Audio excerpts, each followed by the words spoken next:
Doon. Bibi ko, ayan. Tulog ang mga alaga ko, oh. Ayan si Happy, oh. Tulog, oh. Tulog. Ayan si Angel. Lagi na lang din. Tulog pa rin. Mabibo sila. Tulog pa rin sila lahat. Pati mga pusa ko, tulog, oh. Oh. Ayan, natulog. Ay, sus, niya tulog. Yung isa, wala. Ayun, nandun sa kabilang bahay na sira.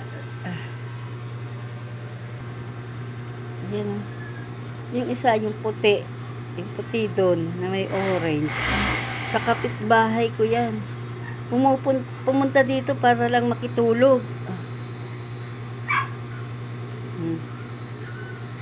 Ano kaya meron dito at gustong-gusto dito talaga. Inuwi ko na yan sa kanila, bumalik pa rin dito. Para lang makitulog. Yan mga idol. Bye-bye mga idol. Ginagawa nilang yung pusa ng kapitbahay ko. Ginagawa Reds Day yung bahay namin. Oh. Talaga sarap ng tulog niya. Oh.